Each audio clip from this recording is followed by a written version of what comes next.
What's up guys, Josh Fossgreen here, and today I'm going to teach you how to play a solo bass piece called Resolution, or Resolution in English, which is the only language I speak competently. I wrote this piece back in 2009 or so, and it has taken me this long to actually record it and put it on this YouTube channel, and I put it out last week, and I hope that you enjoyed that thoroughly. And now you've come here to learn how to play it yourself. Okay, so let's just get right into this. You need the PDF download, which you can get by clicking on this link that suggests that if you click on it, you will get the PDF indeed. This is a transcription I made of the piece in sheet music and tablature, and it's basically a full transcription. There are some little improvised noodles that I did not choose to notate because I didn't think they mattered very much. But other than that, you can use that transcription to good effect. I've got fingerings in there and everything. Okay, you've got that, you're ready to rock. There are only 3 parts of this song, and we will start with the first one, which is the intro, and it also serves as kind of a buffer zone between the other 2 sections, and then we end on it as well. And this is where the piece gets its name from, because we're starting on an A sus chord, which is A, D, and E, and then we resolve the D down to C sharp, which is the major third of an A major triad. So a sus chord is just taking the third of the chord and either moving it up to the 4 or down to the 2, but in this tune we've got a sus 4, and then we resolve to the third, and it gives us a lovely sense of resolution, which is the name of the piece. Isn't that creative? Real quick, if you haven't tapped very much before, it's actually very simple. Rather than fretting a note with your left hand and plucking it with your right hand, you do both things with your left hand by striking the string violently and setting it into motion with all the force that you direct at it with your left hand fingers. So that's all you have to do. Just hit them strings and you'll get some notes coming out, and it'll wow and amaze your friends. So the first chord is actually just a stack of 2 power chords. The left hand just does A and E, A on the 5th fret, E on the 7th, A on the 5th fret of the E string, I should tell you, and E on the 7th fret of the A string. And then the right hand does another power chord. This time we've got a D on the 12th fret of the D string with the index finger, and then I'm using my 3rd finger to grab an A on the G string on the 14th fret. You can use another finger if you prefer, but that's the one that works best for me. So that's the first chord, and then we play it, so we play it once, and we play it again, and then the first finger comes down to a C sharp there. That's the resolution. And that's basically the whole A part. The other element is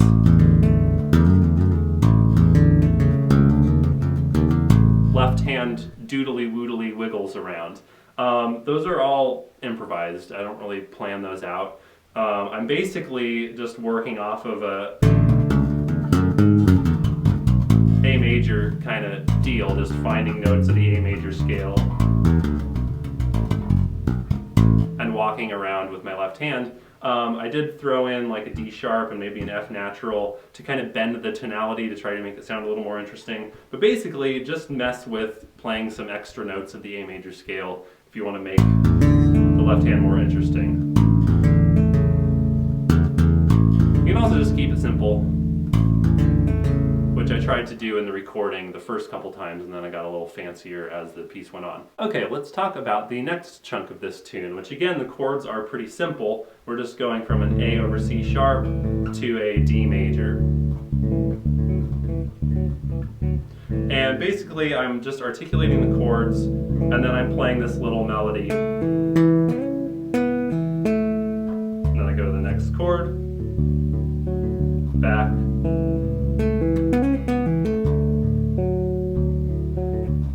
so for that melody, just tapping an A with my middle finger, pulling it off to my G string note that I've got with the left hand, which is an E. A, pull off, E, C sharp, pull off, B, pull off, A.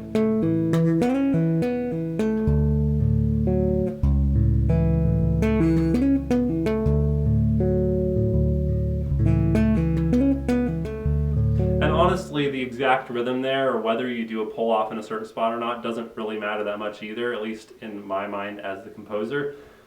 Basically my concept when I wrote this years ago was just to set yourself up with a chord in the left hand, and then you just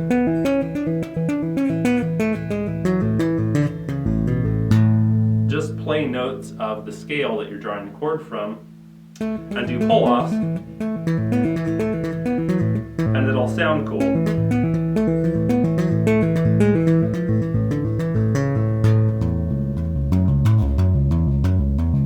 It's sort of cheating. You just pick a voicing over here that sounds good, and then pick notes from that same scale with your right hand, do some pull-offs and stuff, and it sounds real fancy.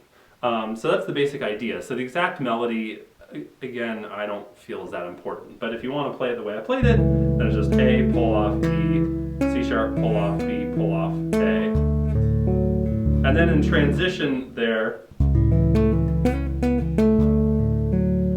while I'm fretting that A going to the D chord, you can pluck with your thumb and finger. So I'm kind of mixing some tapping with some chord plucking over here, just so I can get where I want to go in time, because I don't have time to come all the way over here and pluck properly. So I just pluck over the neck.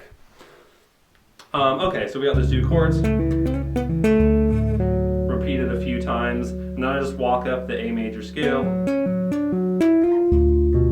to a D minor 6 chord, which is a nice little alternate 4 chord. And then we're back to A over C sharp, A minor over C, B7 sus, which is like a 5 of 5 chord. Resolve, there's another resolution, resolve to B7,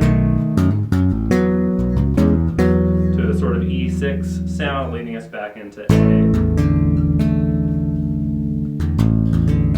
And in that transition there,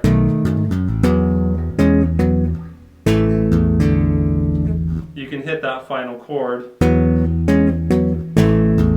and keep the high A going if you want to.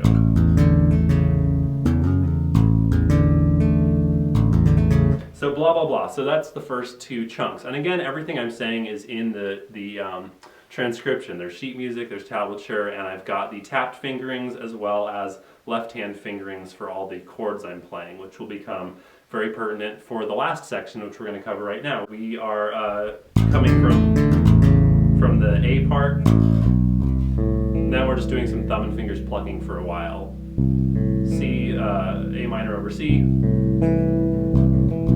B7 sus, and then that sus note, the E walks down E, D, C sharp to be the third of the A chord. So we're sort of skipping over the dominant there because B7 sus is like a 5 of 5 chord, and then we're not actually going to the 5 chord, but just that E, D, C sharp sort of implies the dominant motion.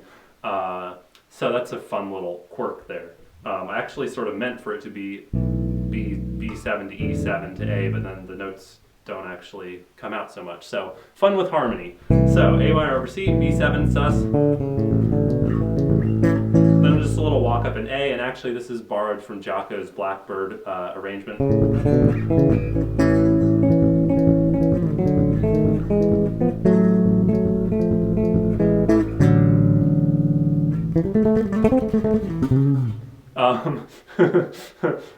Borrowed is a generous word. I basically just stole it and stuck in a different meter. So anyway, now we got a G sharp half diminished 7 without the 5th in the voicing, but it's implied. So basically we've got a little minor 2-5-1 in F sharp minor here, which is the relative minor of A major. And then this is the most frustrating part of the transcription, where I've just put in some slashes and told you to make up something over an F sharp minor 7 chord. So I think I was just kind of using an F sharp melodic minor scale or something, but I play it different every time. So just doodle around in F sharp, basically. I know that it's horrible when people write that in transcriptions, but I decided to do it to make you improvise. So there. So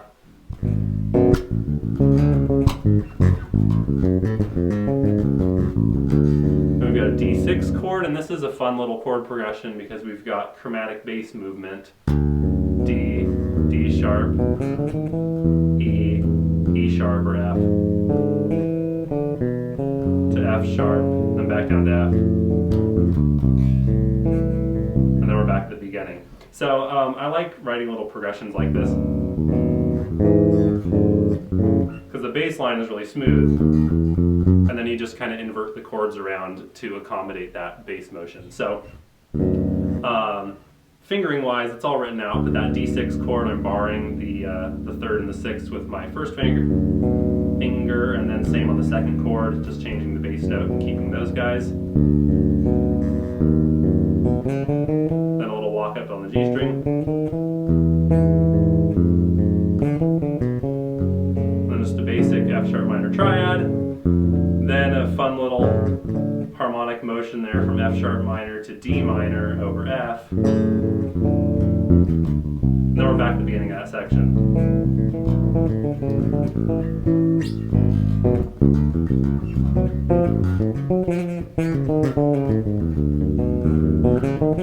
And I changed the walk up there a little bit.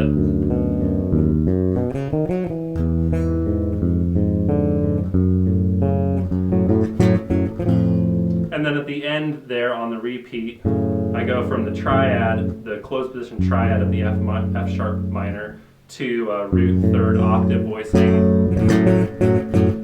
Then just walk the roots down, F sharp, F, E, and then that gets us back into the A part. So again, I hope that's clear as mud, but the transcription has everything written out. I just wanted to talk you through it a little bit, show you some of the fingerings in person. Thus concludes our lesson on resolution. I hope that this has been helpful, and I'm really excited to see some of you guys learn this. I would love to see your cover videos, and I will definitely check those out if anyone wants to put themselves out there. If you would like to support me in continuing to build this channel and make more videos, the first thing and the best thing you can do is just to share them on your Facebook wall and your Twitter feed, on Reddit, whatever suits your fancy. I really appreciate people sharing my videos, and I think that's one of the best ways that I can keep my channel growing at this point. If you would like to contribute financially, I would like you to know that if less than 2% of my subscribers would just give $1 per video, I could actually do this as a full-time job. That's pretty amazing. Less than 2% of my followers. $1. That's all I would need. So if you'd like to be part of that 2% that makes a huge difference to me as a creator, you can check out my Patreon page where there are groovy ass rewards for contributing at different levels.